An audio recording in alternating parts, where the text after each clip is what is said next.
Hello dear student, welcome to our channel Economics Study Point. Under this video, I will discuss solution procedure for our questions that is frequently asked term in examination IGNOU MA Economics for course code MEC 103 quantitative method. This question carry 12 marks. Question is what are the properties of determinant? ठीक है, ये questions पूछा जाता है, frequently पूछा जा रहा है। इस बार जून जिसकी परीक्षा सितंबर 2020 में हुई उसमें भी आया, उससे पहले भी प्रीवियसली इस कोर्स कोड में 103 में पूछा जा रहा है। तो there are 8 properties of determinant, ठीक है, जिसका वन बाय वन हम डिस्कस करेंगे। तो पहला आपका, ठीक है, if row or column of a determinant are interchanged, the value of determinant remain unchanged. अगर हम कोई भी any row and column of a determinant are changed, the value of determinant remains same. कहने का मतलब है कि अगर हम कोई भी रो या कॉलम को चेंज कर देते हैं डिटरमिनेंट का, तो उसका वैल्यू रिमेन सेम रहेगा। यानी transpose of determinant, value of determinant equal to transpose of that determinant. तो आप एक एग्जांपल से देखो, 1 2 3 4 5 6 3 2 1, ये डिटरमिनेंट ए है, ठीक है, इसका एलिमेंट दिया गया है।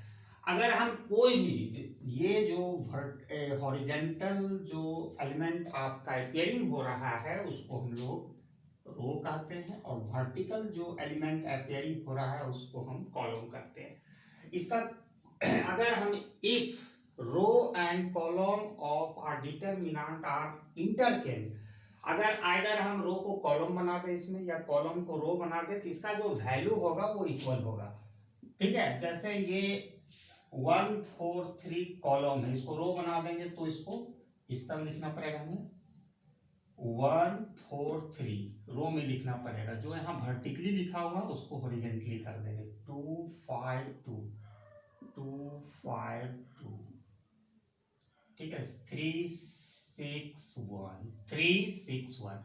ये दोनों का वैल्यू आप जब निकालोगे तो इक्वल आएगा, ठीक है। या आप कह सकते हो value of determinant A equal to transpose of value of transpose of determinant A, ठीक है, फर्स्ट प्रॉपर्टी है।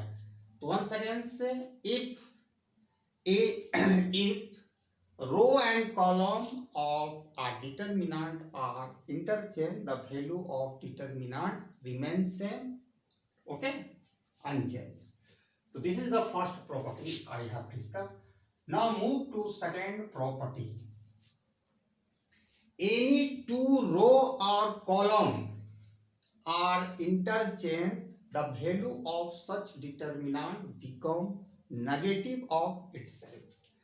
कहने का मतलब है कि कोई भी दो रो या दो कॉलम को अगर हम इंटरचेंज कर देते हैं, यानी बदल देते हैं, उसकी प्लेसमेंट को इधर से उधर कर देते हैं, ठीक है, तो उसका वैल्यू निगेटिव हो जाता है, ठीक है।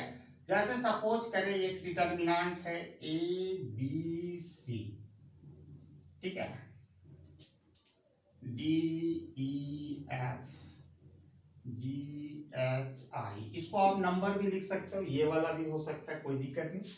अगर हम एनी टू रो और टू कॉलम, चाहे तो दो कॉलम या दो रो को हम इंटरचेंज कर रहे हैं, लेकिन पहले मैं रो को करके दिखाता हूं, उसके बाद कॉलम में इसका वैल्यू जो जैसे ही हम चेंज करेंगे तो इसका वैल्यू निगेटिव हो जाएगा। जैसे ये पहला रो, दूसरा रो देखो, डी ई एफ को पहला जगह लिख देते हैं, चेंज हो गया, और पहला रो को दूसरा के जगह लिख देते हैं, ठीक है, और जी एच आई, ठीक है। अगर इस ये डिटरमिनेंट से इस डिटरमिनेंट में हम क्या किए, जो दूसरा रो को पहला रो बना दिए, पहला रो को दूसरा रो बना दिए, तो यहाँ दो रो को चेंज, प्लेसमेंट चेंज हुआ, इसलिए इसका वैल्यू निगेटिव आ गया। अब इसी तरह कॉलम को भी अगर हम आइदर कर दें, आप नीचे यहाँ कॉलम को चेंज कर रहे हैं, यहाँ तो रो पर काम किए, कॉलम को कर दे रहे हैं, ये हमारा डिटरमिनेंट है। अब इसका दो कॉलम को हम चेंज कर रहे हैं, ठीक है, तो दूसरा या तीसरा, सॉरी पहला कॉलम को एज इट इज रहे, कोई भी एनी टू कॉलम, ठीक है, कोई भी ए डी जी, ये वाला कॉलम जो तीसरा कॉलम है उसको दूसरा कॉलम बना देते हैं, ए सी एफ आई, और जो दूसरा कॉलम है उसको तीसरा बनाते हैं, बी ई एच। इसका वैल्यू निगेटिव ऑफ इटसेल्फ, इसका जो वैल्यू से निगेटिव बन जाएगा, ठीक है, ठीक है। दो प्रॉपर्टी हो गया, तीसरा प्रॉपर्टी की ओर मूव करते हैं।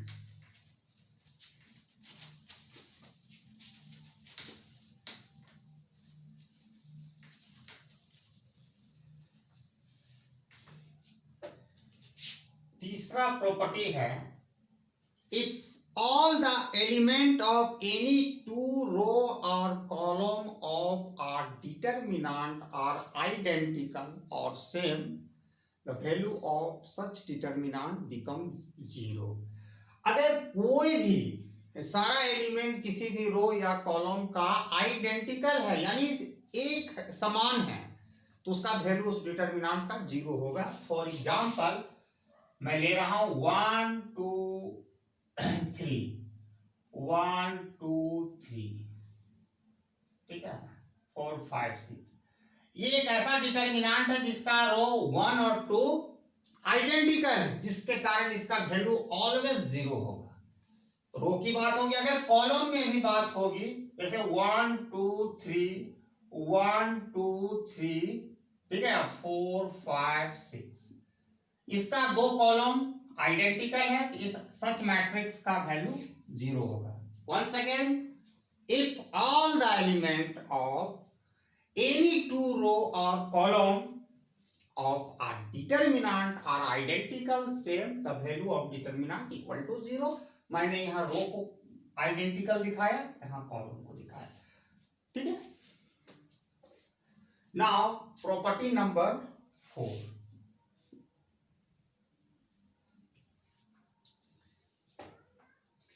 property number 4, if all the element of any row or column of determinant is multiplied by a constant k, the value of new determinant is equal to k times the value of original determinant, ठीक है। तो इसमें क्या है कि all the element of any row और column of a determinant is a multiply by constant k, ठीक है, कांस्टेंट के या कोई भी नंबर भी हो सकता है, ठीक है। The value of new determinant is equal to k times the value of original determinant. अब यहाँ फॉर एग्जांपल से बहुत अच्छा तरीका से समझ सकते हो, और डिटरमिनेंट में आप किसी भी रो, पार्टिकुलर रो को टारगेट करके आप मल्टीप्लाई कर सकते हो, ठीक है। जैसे मान लो एक डिटरमिनेंट है, ए है, बी है, C D E F G H I, ये डिटरमिनेंट है। अगर हम रो को के से मल्टीप्लाई करते हैं, ठीक है, फर्स्ट रो को, एनी रो और एनी कॉलम, कुछ भी हम कर सकते हैं, दोनों में एक, तो हम यहाँ रो पर भी दिखा रहे हैं, तो के से मल्टीप्लाई कर रहे हैं, फर्स्ट रो को सिर्फ के से मल्टीप्लाई कर रहे हैं, एक के, बिग के, सिक के। और बहुत ही इंटरेस्टिंग प्रॉपर्टी है डिटरमिनेंट का, अगर हम कॉमन लेंगे वो भी बता रहे हैं। फिर ये D E F as remain रहेगा, G H I as remain रहेगा, ठीक है। यहाँ समझने की कोशिश कीजिएगा, जो इसका वैल्यू आएगा वो k times the value of new determinant is equal to k times the original determinant. हमारे ये a b c d e f g h i, this is the property number 4। मतलब ये डिटरमिनेंट में आप किसी particular रो या column को एक कांस्टेंट के से आप मल्टीप्लाई करोगे। कॉमन भी इसमें अजीब थोड़ा इंटरेस्टिंग लगेगा देखने में कि अगर हम के यहां से निकालनी है तो यहाँ के टाइम्स मल्टीप्लाई हम लिख देंगे, ठीक है। और नाउ प्रॉपर्टी नंबर 5।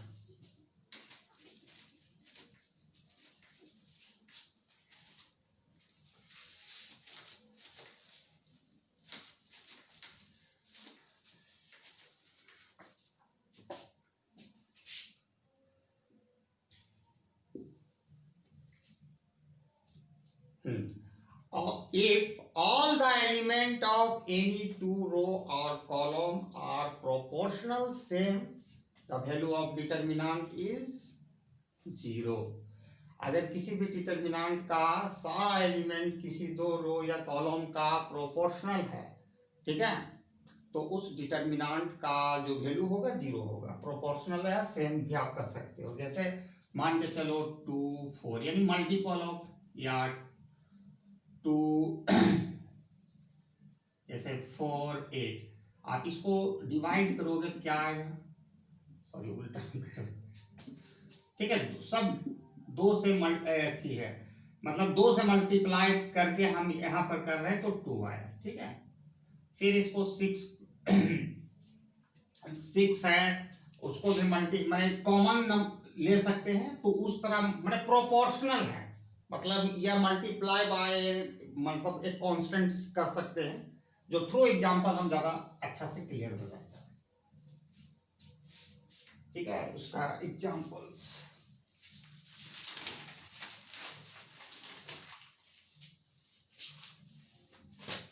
ठीक है, एक डिटर्मिनेंट है a11 a12 a13, हम फिर एक नंबर वाला भी लेंगे मोर क्लियर करने के लिए, a21 a22 a23 a31 a32 a33।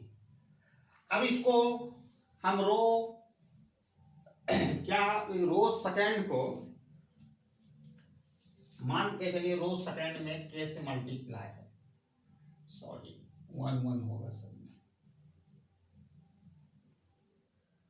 Identical है या प्रोपोर्शनल है, मतलब प्रोपोर्शनल आपको क्लियर करेंगे, एक नंबर लेंगे तो ज्यादा क्लियर होगा। अब यहाँ के से मल्टीप्लाई है, a11 a12 a13 के a11 के a12 के a13 के 31 32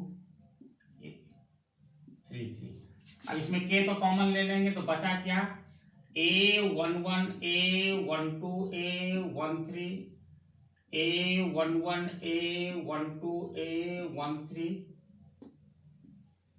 a31 a32 a33, ये हो गया। आपको पहले ही मालूम है all the element of any two row और column are identical equal equal to 0। अब यहाँ पर था कि all the element of any two row और column are identical, that is the proportional, that is the multiply by a constant, ठीक है। जैसे हम यहाँ पर एक नंबर ले लेते हैं, जैसे यहाँ पर कांस्टेंट दूसरा वाला है, मान के चलिए यहाँ पर 1 2 3, ठीक है। अब ये वाला एलिमेंट प्रोपोर्शनल हम बनाना है तो 2 2 2 जा 4 3 2 जा 6, ये प्रोपोर्शनल है, that is all are multiply by constant, ठीक है। इसको 3 2 1, ठीक है। तो इसका जो वैल्यू होगा वो 0 होगा। क्यों होगा वो हम यहाँ निकाल के दिखा देते हैं। यहाँ लिख सकते हैं 1 2 3, अब यहाँ 2 कॉमन ले लेंगे तो ये आइडेंटिकल हो जाएगा, 2 1 2 3 3 2 1। तो जैसा कि प्रॉपर्टी हम पहले भी जाने हैं कि all the element of any two row and column are identical, यहाँ 2 रो आइडेंटिकल, इसका वैल्यू ऑब्वियसली 0 होगा। तो this is the property number 5। Now property number 6।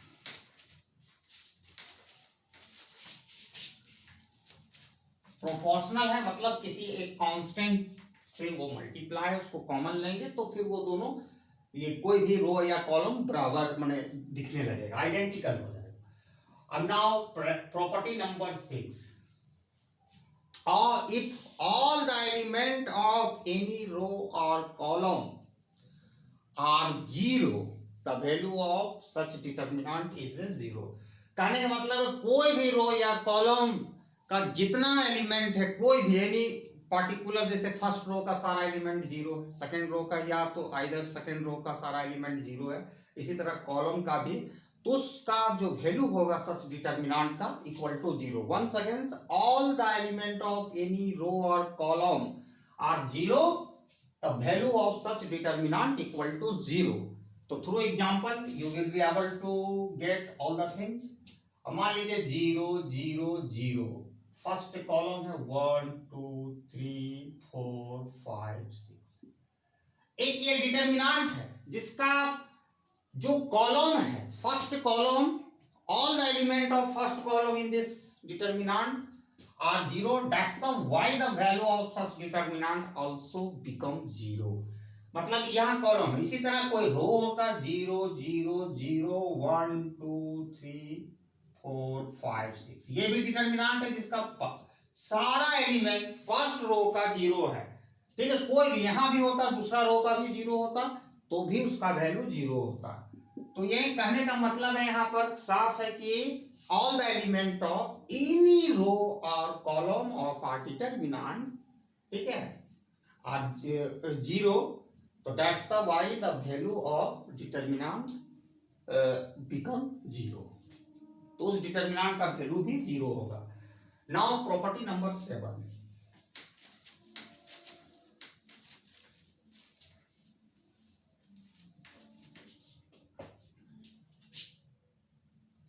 अब यहां है कि प्रॉपर्टी नंबर 7 क्या है कि बता रहे हैं, सम और all the element of a determinant is expressed as a sum of two or more term. Okay, sum or more of two term. ठीक है, तो such determinant can be expressed as the sum of two or more determinant of same order. Through example you will be able to capture the concept, capture the property number 7. ठीक है, suppose that क्या है, once again sum or all the element of determinant is expressed sum of two or more term. For example A B C, ठीक है, D plus C F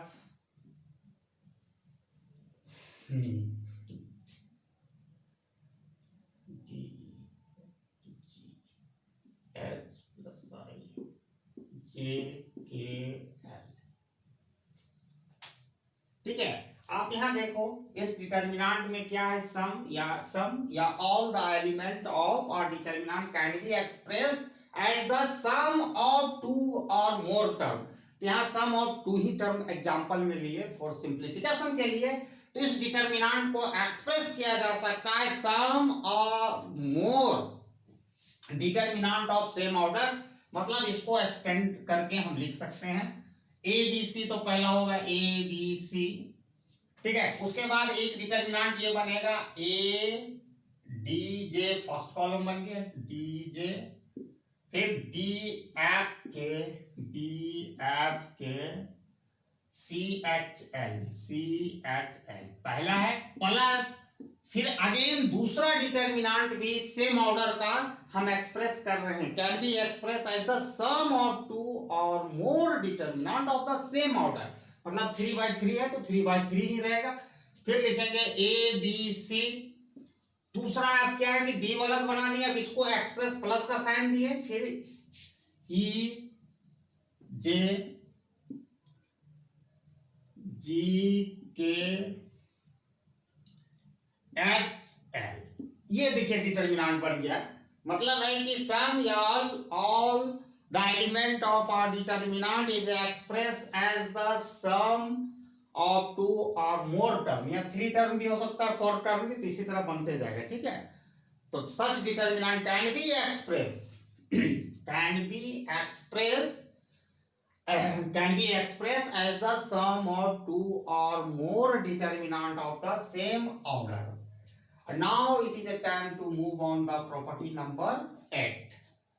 property number 8 क्या है भाई कि value of determinant remains same if all the element of any row or column are added k times the corresponding element of any other row or column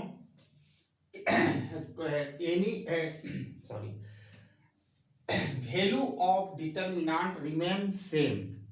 ठीक है, if all the element of a particular या all the element of any row or column are added k times the corresponding element of any row or column of determinant, the value of determinant remains same. तो through examples मैं बताने का प्रयास कर रहा हूं. एक डिटर्मिनेंट है A B C D E F I E F G H I, ये एक डिटर्मिनेंट है. ठीक है, तो इसमें क्या कह रहा है कि all the element of any row और column are added k times the corresponding element of any other row or column of determinant, the value of determinant remains same. अब इसका हम क्या कर रहे हैं बता रहे हैं.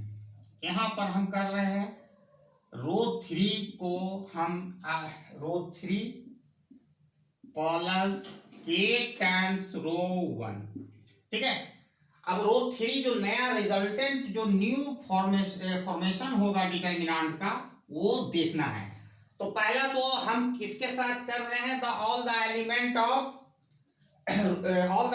ऑफ रो 3 का हम कर रहे हैं एडेड एंड के टाइम्स एनी अदर यानी फर्स्ट रो का एलिमेंट को के से मल्टीप्लाई कर रहे हैं. तो जो वैल्यू होगा डिटर्मिनेंट का रिमेन सेम होगा. तो आप देख सकते हो ए और रो 1 और 2 में मैंने कुछ नहीं किया तो उसको लिख देते A B D E F. अब यहां देखना है कि R3 जो नया होगा, जो तीसरा रो होगा नया डिटर्मिनेंट में, ठीक है, ओरिजिनल से डिफरेंट होगा. तो क्या होगा, पहले R3 लिखना है हमको. तो R3 में क्या है, G है, मैंने G लिख दिया. प्लस करना है R1 से K टाइम्स. तो K से करते हैं पहला एलिमेंट ऑफ फर्स्ट रो को K से, तो एक K हो गया. सिमिलरली उसी तरह करेंगे एच प्लस बी के, फिर क्या है आई प्लस सी के. ये बहुत ही सिंपल है, कुछ नहीं करना. तीसरा रो को लिखना है, तीसरा row plus K times all the element of first row. तो फर्स्ट रो में क्या ए बी सी है तो उसको के से गुना कर दिए, एक के बी के सी के और तीसरा रो से ऐड कर दिए. तो this is the property number 8 and I hope everybody got the concept I discussed under this video and thanks for watching my video till end. जय हिंद.